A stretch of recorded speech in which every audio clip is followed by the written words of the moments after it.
तदेकं स्मरामस्तदेकं भजामः तदेकं जगत्साक्षिरूपं नमामः सदेकं निधानं निरालम्बमीशं भवाम्बोधिपोतं शरण्यं व्रजामः ॐ शान्ति शान्ति शान्तिः. On that alone do we meditate, that alone do we worship, to that alone, the witness of the universe, do we bow, to that one who is our sole eternal support, the self-existent Lord, the raft to safety across the ocean of this world, do we come for refuge. Om, peace, peace, peace.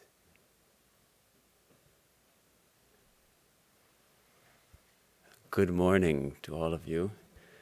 Wonderful to be here in a beautiful Santa Barbara. The fires have been stilled and the temple is still standing, and it's the last day of the year. We can take the thoughts of this just completed year and make an offering of it, make an offering of the whole year to the divine. And we end the year thus today with thoughts of the divine, and we begin our year tomorrow morning with also the thoughts of the divine. So whatever happened in this year, we bracket it, put the God in the front of it and put God behind it, and it makes a beautiful offering. Thanks also for the Christmas music. We didn't have a Christmas program here this year because of the fires and all the ash. So today was to have been a topic on Christmas, but Swami Mahayogananda couldn't be here and I was asked to speak, and the topic is not exactly on Christmas, but it is on a topic which really all the world teachers speak about, and that is seeing the divine. We can say that this is the gospel of Jesus. The kingdom of God is at hand. Open your eyes. Blessed are the pure in heart, for they shall see God. This is also the gospel of Buddha. Awake, awake. What happens when we awake? We see the truth. And this is the gospel of Sri Krishna. This is the gospel of Sri Ramakrishna. Can God be seen? When the young Narendra, the future Swami Vivekananda, came to Sri Ramakrishna, he asked him this question. He had been asking various teachers, various ministers and teachers of religion that he knew. He would ask them, have you seen God? And until he met Sri Ramakrishna, nobody could say yes. They said, well, you have the eyes of a yogi, my boy. But when he came to Sri Ramakrishna immediately said, yes, I see God more clearly than I see you in front of me. And moreover, I can help you to see him also. So this is the good news of all the world teachers. The divine is, and the divine can be known, can be seen. So that is our topic today. Through the word, which is very often used in our Vedantic tradition and the Hindu tradition in general, the word is Darshan. It's a Sanskrit word. Many of you may have heard the word. It comes from the Sanskrit root drish, to see. And it means basically to see. It's a kind of auspicious seeing, a sacred seeing, seeing of the divine. This concept permeates the whole of Vedanta and the whole of Hinduism.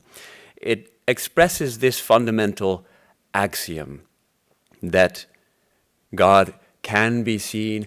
Not only that God can be seen, God must be seen.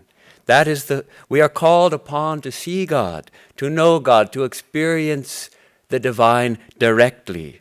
And this experiencing God directly is indicated by the word darshan. So I'll talk a little bit about this idea. This idea really comes from the very beginning of the roots of ancient Hinduism, which we call Vedanta. Vedanta has no founder. Unlike Christianity or Buddhism or Islam, we can't point to a founder of Hinduism, a founder of Vedanta. It's based on the teachings of the ancient seers. They're called seers, the rishis. Why are they called seers? Because they saw the truth. They recognized, they experienced the truth directly, and they spoke about the truth to their disciples, and those utterances were recorded and became the scriptures. So it's Vedanta is always based on direct perception of the truth. So often the ancient seers express this experiencing of truth using the language of sight, seeing. We see the truth, we see the self, we see the divine. Of course, it's a metaphor. It's not that we're seeing with our physical eyes, but we use this in our common everyday language also. If we're explaining something to someone, and do you understand? Oh yes, I see now. It doesn't mean we're seeing with the eyes. We're seeing with our mind. We're seeing with our understanding. But why is this metaphor of sight so compelling? I think it's because, of course, we experience this world, this universe, through our senses. We have these 5 different organs which take in all kinds of information, and through that we have our experience and interact with the world. And of those 5 senses, sight is really the most compelling one, the one through which we take in the most information. And so it's really an appropriate metaphor for directly experiencing. I see it. It's tangible. I can hold it in my hand. Now, in the Vedantic tradition, different schools of philosophy have come up. These are also called darshanas. The different schools of philosophy are called darshanas because we are looking at the truth from just different angles, different points of view. So this idea of darshan, which starts with seeing the truth and then trying to understand it and thinking about it, these different ways of approaching the truth have also become called darshanas. Now, I'd like to turn to what we can say popular Hinduism and the culture of the temple culture. And part of the reason this is so much on my mind is because I just spent 6 weeks in India, and I had the opportunity to have 2 weeks of pilgrimage in South India, and I visited quite a number of very ancient traditional Hindu temples, and it was a wonderful experience to visit those temples. And so I'd like to touch a little bit on what happens in a temple. India is full of temples. We go to temples for what? We go to temples to see the divine as enshrined in an image, a form, a physical image like a painting or a statue or a stone. And we feel those, in popular Hinduism, Hindus go to the temples to see God, and they call it darshan. They go to see the divine form through which the divine is manifesting. And it is more than just seeing, it is a kind of sacred, auspicious seeing, a being directly in the presence of the divine. This is darshan. And moreover, it is not merely that we feel when we visit a temple, I am seeing God, but also God is seeing me. I come to the temple and I feel the divine is enshrined here. I come to see God, and I come so that God may see me also. Of course, God is everywhere and always present. So we can say that anywhere and everywhere God is seeing me. But there's a special something which happens in a temple in this process called darshan, where it's a kind of a mutual seeing and being seen. And I am seeing the deity is seeing me. I am being transformed in the presence of the divine. I am being lifted up from my mundane self to my spiritual self. I am reminded of who I really am, an eternal child of God, a child of immortal bliss, one with the divine, in this phenomenon of darshan.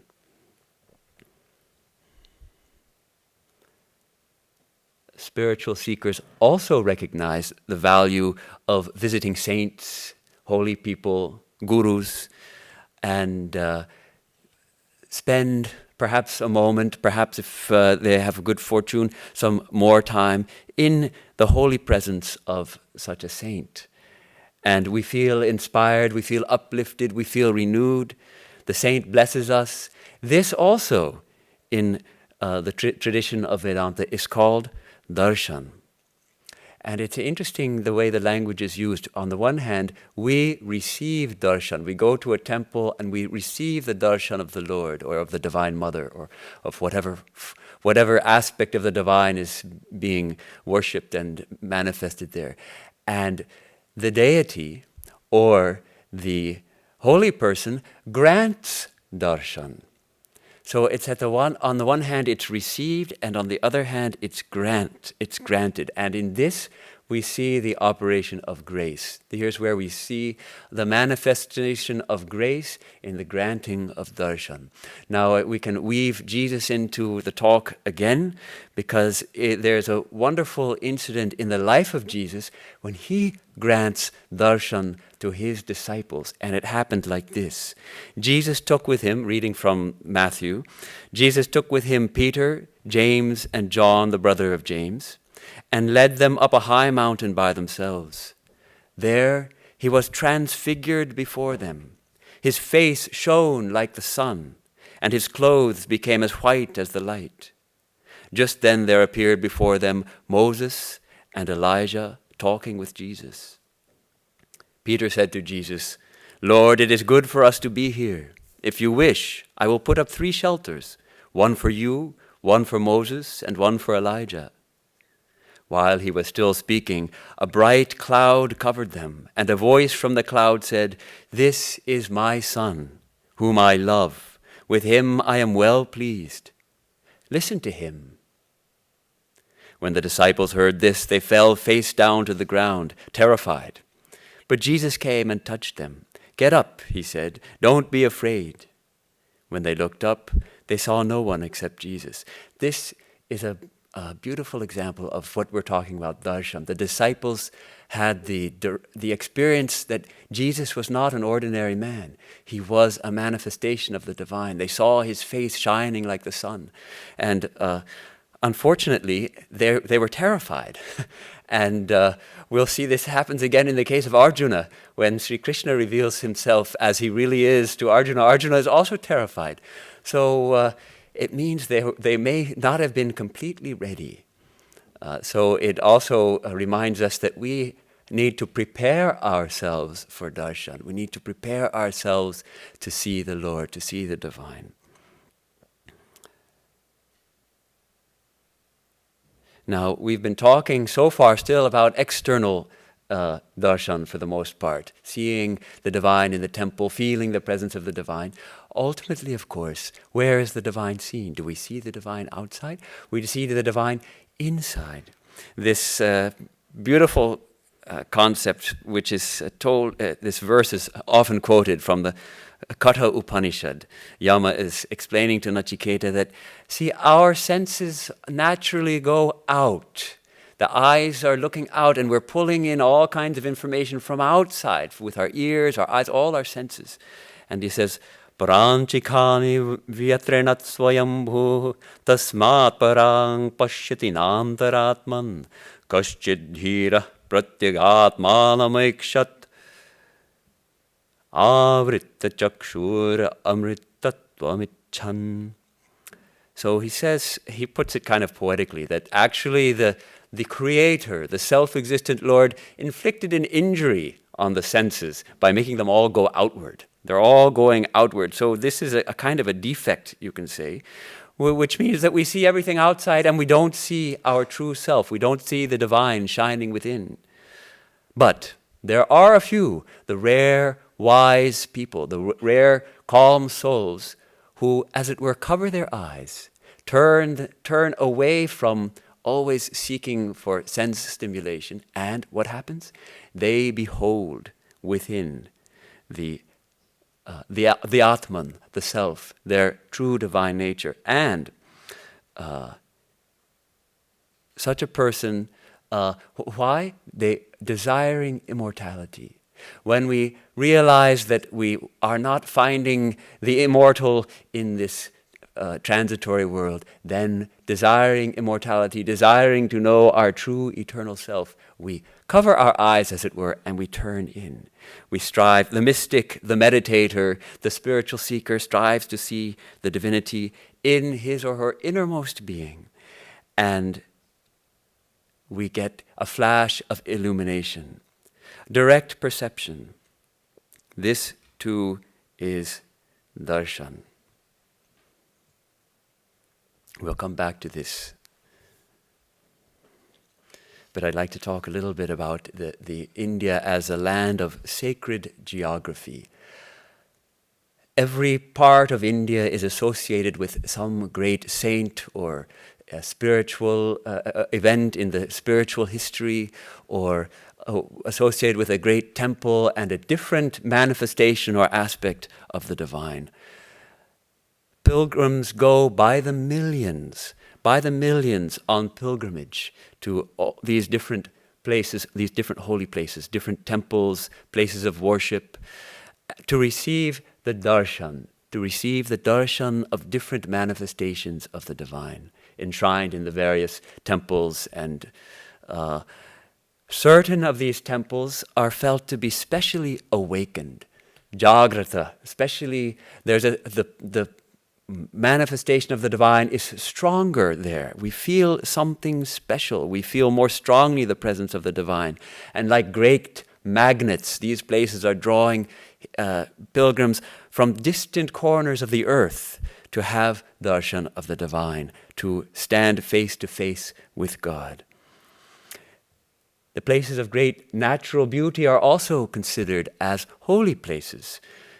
Manifestations of the divine. Swami Vivekananda would say that in the places of the most exquisite natural beauty, the Hindu builds a temple. The Westerner builds a ski lodge, maybe. The Hindu builds a temple, though perhaps sometimes no temple even is needed. And perhaps many of us have had the experience when visiting one of the national parks or in some place of exquisite natural beauty, that somehow the mind is stilled and we get some kind of intuition of the divine shining through the natural beauty. So this intuition is natural to the mystic, and the ancient seekers in India also felt it and have built temples in holy places of natural beauty. People go to the Himalayas to get a darshan, not of any temple, to get a darshan of the Himalayas themselves, and consider that itself to be coming face to face with the divine. They go to seek the darshan of the holy rivers, the Mother Ganga or the Yamuna, the other holy rivers, and feel the blessing of the divine in that way. There are, of course, even holy places in this country. And those of us who are students of Vedanta through Swami Vivekananda, we feel that the places Swami Vivekananda visited, especially the places he stayed, are places of pilgrimage, like the Thousand Island Park in New York, or the Ridgely Manor, also in New York, or we have our very own holy place in South Pasadena, where Swami Vivekananda stayed for how many weeks? 6 weeks? In 1900, with the Mead sisters. He stayed there. There's a something is left behind, some special vibration is left behind. There is a devotee from Bangalore, India, a woman who came all the way from India to America, saving up, not a wealthy woman. She saved up her pennies to come to America to see the places where Swami Vivekananda stayed and where he talked, to see where he delivered his famous address at the Parliament of Religions, Sisters and Brothers of America, the first thunderclap of what would be a tidal wave of spirituality he brought to this country. Of course, we should mention Our Lady of Guadalupe, Nuestra Señora de Guadalupe, which is the third most visited sacred site in the world in all religions, and of course the most sacred site in Christianity. 20 million pilgrims a year visit the site. And why do they come to Guadalupe? They come to see that sacred cloak which has the mother's image miraculously manifested on it. They come for darshan. They come to see the mother. They come to be seen by the mother and receive her blessings. So the image of the divine permeates Indian culture and Hindu culture in a way that is both overwhelming, and for those who are not accustomed to it, especially for people coming from the West, it's kind of overwhelming and confusing, bewildering. There are so many different images of God, and you have gods who have elephant heads, and gods who are monkeys, and gods having many arms, and you have gods with garlands of skulls, and it's all very bewildering. So I'd like to address that just a little bit, because we find on the one hand that, of course, not only is India the land of sacred geography with important temples, but every home nearabouts has a small shrine, has different images of the divine. And every street corner has images of the divine, and every shopkeeper, at least every Hindu shopkeeper, I should say, will have a little image of the divine, where he or she will venerate and make an offering before starting the day. And every taxi cab will have a little shrine on the dashboard, and every bus will have a little shrine on the dashboard, and the bus driver won't think of starting his day without having a little communion, a little prayer, offering a little incense, maybe offering a small garland of flowers over that particular manifestation of the divine. And thus, this idea of darshan permeates the day. You start the day with darshan. I am seeing God. God, please see me and protect me. Please make my business fruitful. Please help me in my day-to-day activities. But in the West, there's this strong tradition of that you can't have a picture of God. God is formless. How can you have a picture of God? And in fact, it's a sin to do so, because the Ten Commandments, first commandment says, no graven images, no pictures of God. God should not be pictured. The exception, of course, is the Eastern Orthodox Church, and a little bit in the Catholic Church, where they have icons, which are holy pictures of different saints, and Jesus, of course, Jesus and his mother and other saints. But even there, they make a very clear distinction. We don't worship these images, we only venerate them. Worship is only for God. We don't worship these images. They're icons, we venerate them, and they help us think of God. And yet in Hinduism, so many different... So my first response to this is, go to a temple. See if you don't feel something. See if you don't feel something. We feel something in these temples where there are images of God. Part of the misunderstanding is that it's not that an image is God. It's not that a statue is God. It's a symbol. And we need symbols. Our minds are yet immature. We are not yet ready to think of the infinite, formless, all-pervading Spirit. We can't focus our minds on that. How can we focus our minds on God? We need a symbol. We need something to which we can fix our minds. So we take the help of different conceptions of the divine. However, these conceptions are not just sort of made up by somebody. These conceptions were seen by saints and sages. That's how they come to be. And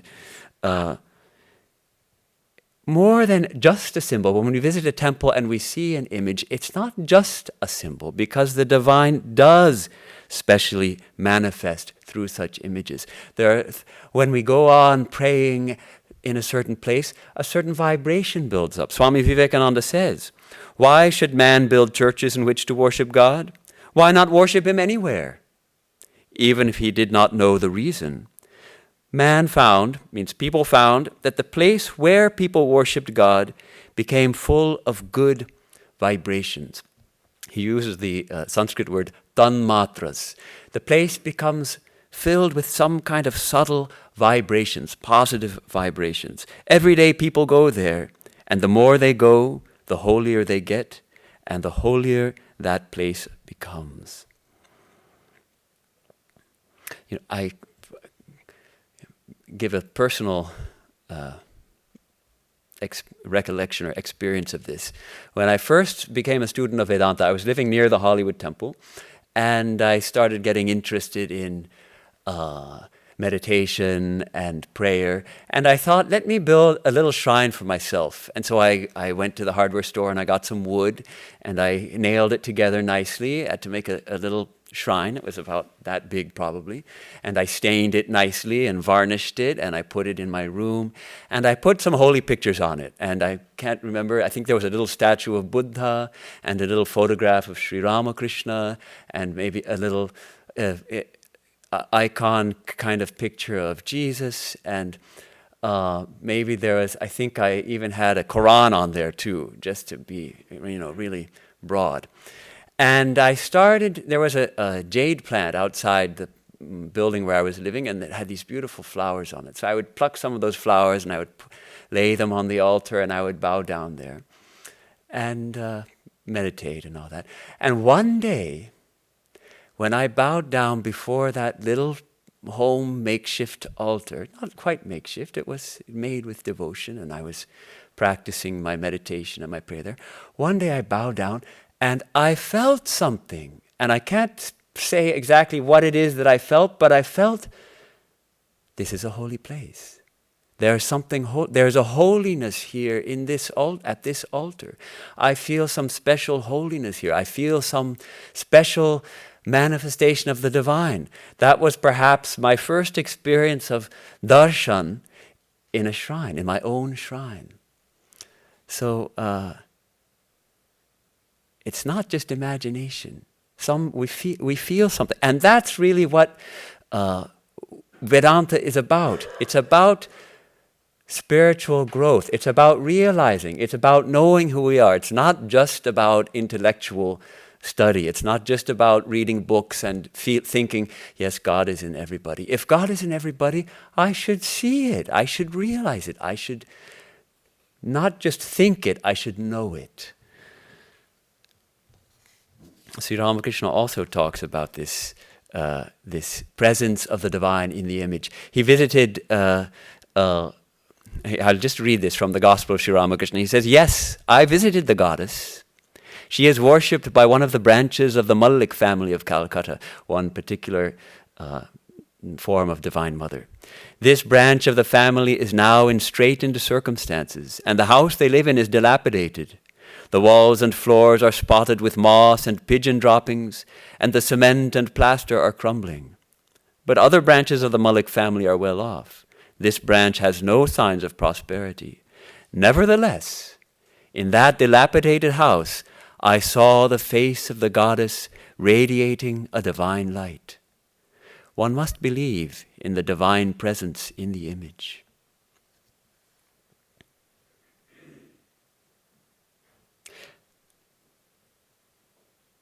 Again and again, Sri Ramakrishna reassures us that which is formless, again it takes forms. That to which the formless belongs, that which has form also belongs to that reality. That the reality which is the divine, it is formless, it has forms, and how much more? How much more is it? Anytime we try, if there was one thing Sri Ramakrishna couldn't stand, it is trying to put a limit on the divine, trying to say, well, God is only this and not that. God is only formless and can't possibly have forms. If we say that, actually we're limiting God. We're saying, well, God is not, it's not possible for God to have a form. So he used to give the example, beautiful example of an ocean. And the infinite ocean is formless, is it not? It's water spreading in all directions. So we take the Pacific Ocean. But when we go to the very northern parts of it, we find that the water has taken form in the form of ice. Ice is also water, but it has a form. And Similarly, the infinite ocean of existence absolute, consciousness absolute, bliss absolute, which we call the divine, formless and all-pervading and infinite beyond speech and mind, yet through the cooling influence of the love of devotees, that infinite ocean takes forms, it solidifies into forms of the divine.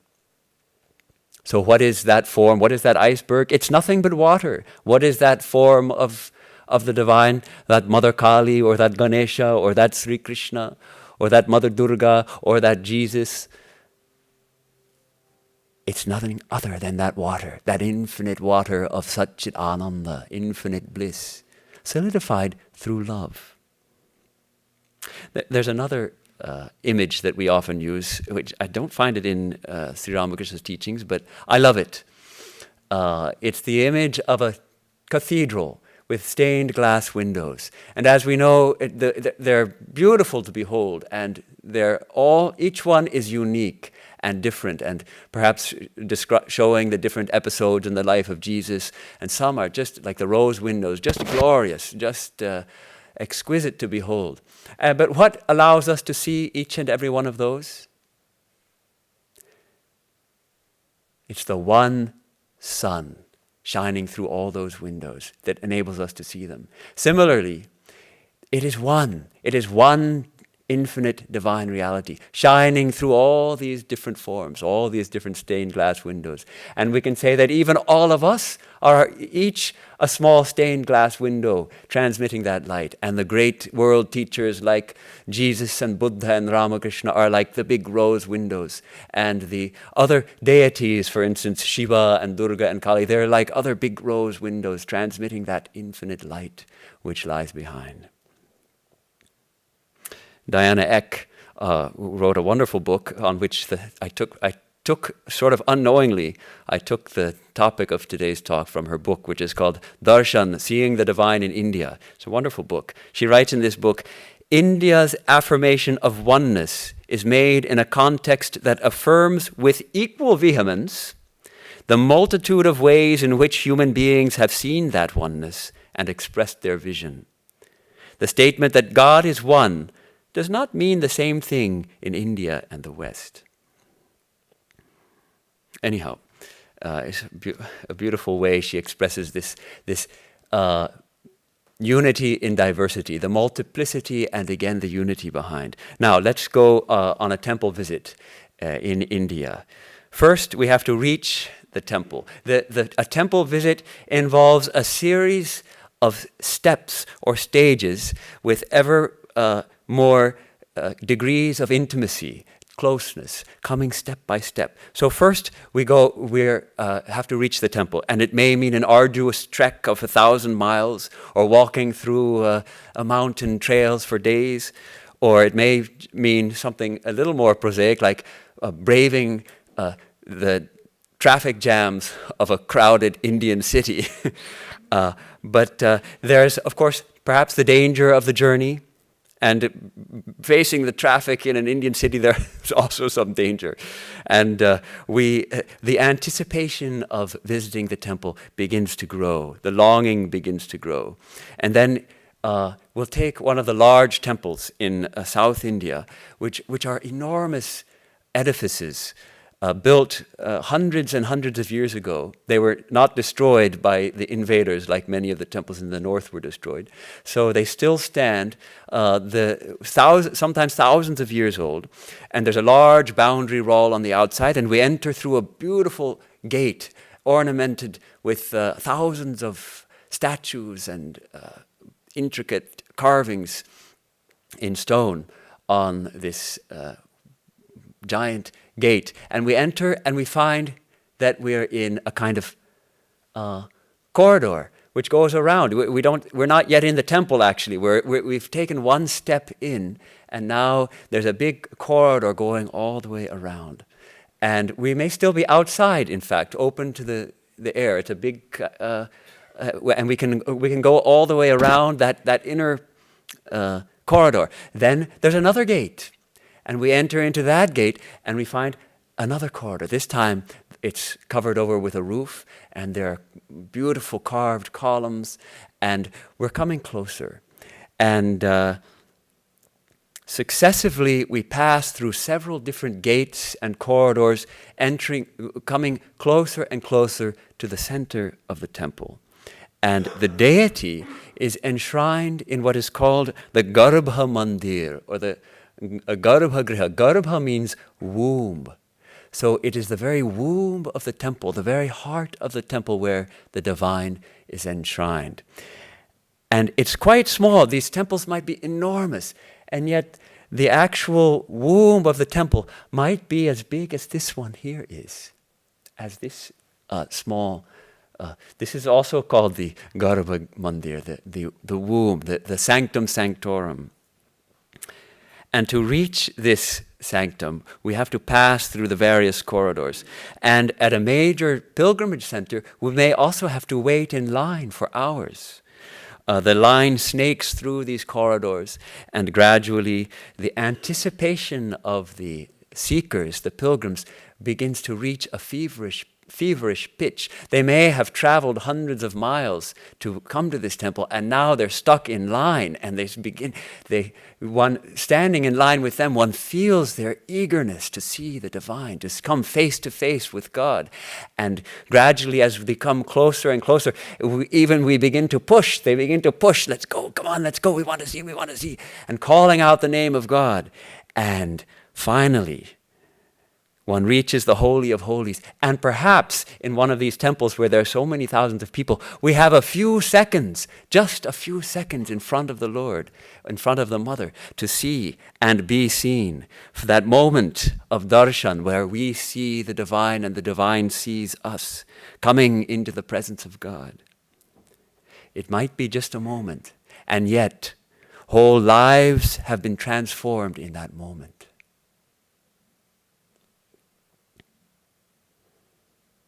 It's very significant, this temple visit. It mirrors our spiritual life, our spiritual quest. We also begin our spiritual life with a quest for purity, a struggle. We begin a journey, and our eagerness begins to grow. As we begin the journey, our eagerness begins to grow. But it's not that today we start our spiritual journey and tomorrow we become illumined souls. No, it's a long process. We learn to dive deep. We learn gradually to enter within the temple of this body and to sink deeper and deeper. And where will we find the deity enshrined? In the Garbha Mandir, in that womb of the temple, deep within our own heart. At the deepest, inmost level of our being, we encounter the divine.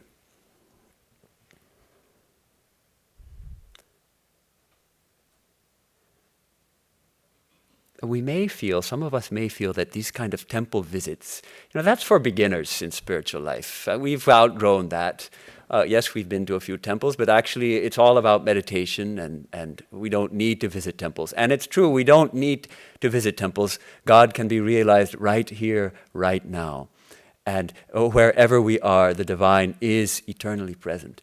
And yet, it's interesting to notice that one of the great saints of our order, Swami Mahayogananda, who was the spiritual son of Sri Ramakrishna, not merely an illumined soul, not merely a saint, but a saint maker, very powerful guru, who led our order for many years as its president.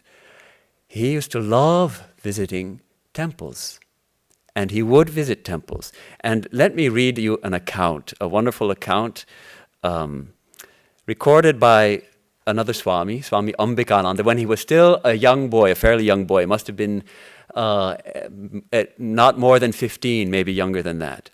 He was a unique person because his parents had known Sri Ramakrishna, and his mother had offered him at Sri Ramakrishna's feet when he was an infant of a few weeks old.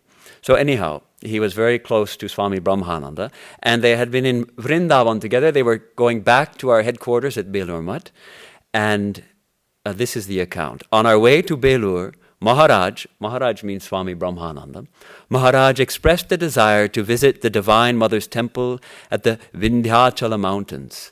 This is between Allahabad and Benares. The first night, Maharaj, my father, our host, Yogindra Sen, a devotee, and I slept in the same room. It was nearing midnight when I felt a gentle touch. I woke up. I saw Maharaj dressed and covered with a heavy blanket. He said to me, "Get up and dress yourself in warm clothing. I want you to come with me." Without any hesitation, I did as I was told, though it did not occur to me at the time to inquire where we were going. Maharaj took a lantern in one hand and a stick in the other and asked me to follow him. We went outside. It was the night of the new moon and pitch dark. The path was uneven. Realizing that I was stumbling, Maharaj gave me the lantern to carry and held me by the hand. I asked him then, "Where are we going?" He replied, "To see the Divine Mother." When we entered the temple compound, we found the place crowded with worshippers. Some were counting beads, and others were chanting the praises of the Divine Mother. There was an intense spiritual atmosphere. The door of the temple was still closed. The priests were decorating Mother's image for the special occasion. When the doors opened, the pilgrims stood up and moved forward slowly to have the darshan of Mother. In the meantime, the priests caught sight of Maharaj. Seeing his benign face and impressed by his personality, they stopped the pilgrims from proceeding and let Maharaj enter first. He was still holding my hand, and I was following him. When Maharaj stood before the image of Divine Mother, he exclaimed, "Ah, how beautiful, how beautiful." The next moment he was in ecstasy. There was perfect silence in the temple. The priests and pilgrims watched Maharaj's God-intoxicated state in amazement. After a while, still in an ecstatic mood, Maharaj asked me to sing a song to Divine Mother. While I was singing, tears of joy fell from the outer corners of his eyes. It was a divine sight to behold. Maharaj asked me to sing another song, after which we prostrated before the Mother and came out into the courtyard. Maharaj sat down in one corner to perform japa, that is to repeat his mantra, and asked me to sit also. I said, "What shall I do?" Maharaj replied, "Think of the presence of Divine Mother. Later I shall instruct you." We stayed for a while and returned to Yogindra Sen's before daybreak. So they had planned to stop in Vindhyachal for just a night or two. They ended up staying 21 days. Maharaj kept going back to this temple, and there was another temple, a cave temple, and there was another temple on the top of a hill. These three temples Maharaj would go, and he would experience this ecstasy. Again and again, he would become completely unconscious of the external world. So we see how this really is the true darshan, the mystic vision. He goes to the temple, he sees the manifestation of the divine before him, and he goes into ecstasy and finds the divine within, without, and lost in an ecstasy. So how do we attain this kind of mystic? Is this just for the saints, or is this for everyone? Can we get this kind of profound experience? And how do we have it? How do we see God, really? In Bhagavad Gita, we know that Sri Krishna and Arjuna have a long discussion, and finally Arjuna is convinced. He's drawn back from the depth of despair, and he realizes the truth of what Sri Krishna is telling him, and he knows that his duty is to fight the war and that he is the immortal soul. But then he says, "Lord, I know all this now, but I want to see you as you really are. I want to see your true nature. Can you show that to me?" And it's a very moving passage in the 11th chapter that Sri Krishna says, "Behold, Pashya me partha rupani, behold my many forms, behold, hear, see." Then he says, Natu mam shakyase drashtum anenaeva svachakshusha divyam dadami te chakshuhu pashyame yogamaishwaram. But you cannot see me, Arjuna. You cannot see me with your physical eyes. I give you the divya chakshuhu, divine sight. With this divya chakshu, with this divine eye, behold my supreme yoga power.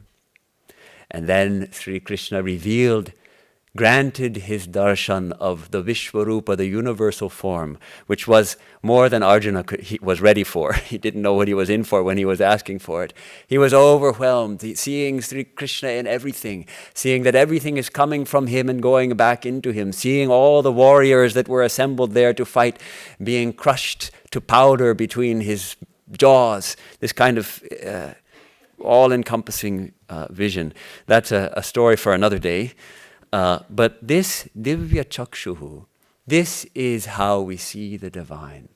And what is this divya chakshu? It's described in different ways. The Upanishad speaks of it often as the heart, in that we see it in the heart through a faculty of intuition. It's often called a kind of a subtle spiritual mind or heart. Dhi is the Sanskrit word. Our faculty of spiritual perception, it lies within all of us, and yet in most of us it is asleep, it is undeveloped, it is still latent. We need to awaken this, we need to develop it. How do we do this? How do we awaken this faculty which is within us to perceive the divine? It takes practice more than anything else. It takes practice. That power is awakened through longing for the divine. That power is awakened through love for the divine. That power is awakened through the repetition of the sacred mantra received from the Guru. That power is awakened as our mind becomes pure. And as our minds and hearts become purer and purer, we are ready to see God. M, the recorder of the Gospel of Sri Ramakrishna, he asks Sri Ramakrishna this very question. When one sees God, he's been asking him about, can one see God? And Sri Ramakrishna assures him, yes, you can see God. And then he asks him, well, how? When one sees God, does one see him with these physical eyes? Sri Ramakrishna says, God cannot be seen with these physical eyes. In the course of spiritual discipline, one gets a love body. He calls it a body made of prema. Prema is intense and deep love for God. As we practice spiritual discipline, he says, we get this love body, a body made of prema, endowed with love eyes and love ears, and so on. One sees God with these love eyes. One hears the voice of God with these love ears. Then he says, one even gets a sexual organ made of love. At this, M bursts out laughing. Of course, kind of awkward if suddenly he's talking about this. And at these words, M burst out laughing. Sri Ramakrishna was unfazed. He continued unannoyed. He says, within this love body, communion with the Atman takes place. And then M again becomes serious. Sri Ramakrishna continues, this is not possible without intense love of God. One sees nothing but God everywhere when one loves him with great intensity.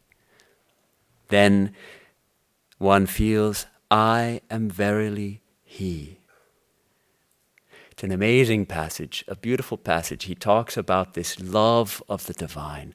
And as we love God, we develop a body made of love, a pure body. He calls it as a divine body. Elsewhere he calls it as a Bhagavati Tanu, a body which is itself divine, made of prema. And with this body, in this body of love, we commune with the Supreme. We see the divine with these love eyes and hear the divine with these love ears. And it culminates in seeing the divine everywhere and in everything, including ourselves, and find that I am not separate from God.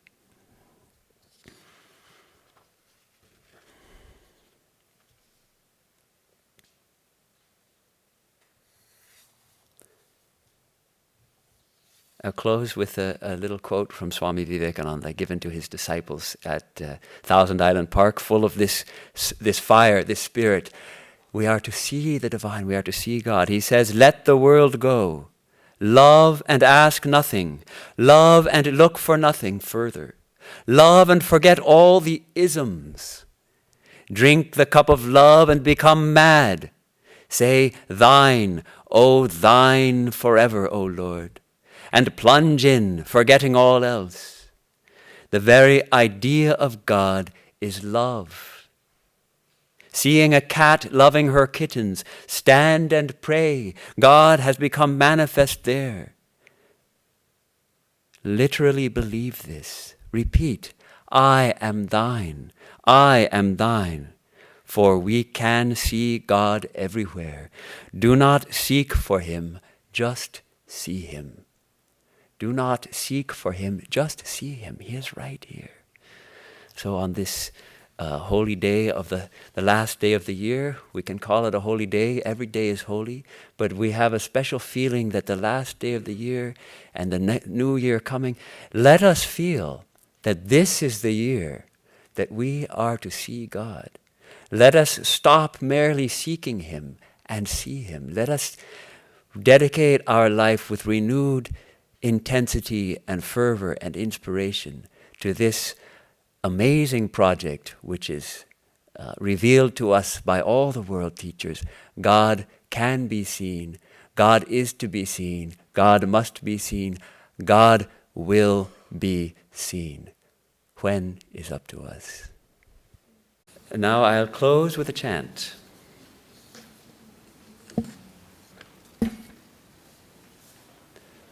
Om Yam Brahma Varunendra Rudra Marutaha Stunvanti Divyaistavai Vedai Sangapada Kramopanishadai Gayanti Yam Samagaha Dhyanavastita tadgatena manasa Pashyanti yam yogino Yasyantam navidu surasuragana Devaya tasmai namaha Devaya tasmai namaha Om Shanti Shanti Shanti. Our salutations to him who is the truth of life and existence, and whom the sages call by various names. Our salutations to him whose glory is sung in the various sacred hymns of the various scriptures of the world, but whose limitless and infinite grandeur no mortal mind can comprehend. Our salutations to him on whom the devotees meditate in the shrine of their hearts and realize his ineffable presence in their deepest contemplations. May he illumine our understanding and prompt our minds to the path of truth and righteousness. May he reveal himself unto our souls and dispel the gloom of delusion, fear, doubt, and darkness. Om, peace, peace, peace. May peace be unto us, and peace be unto all.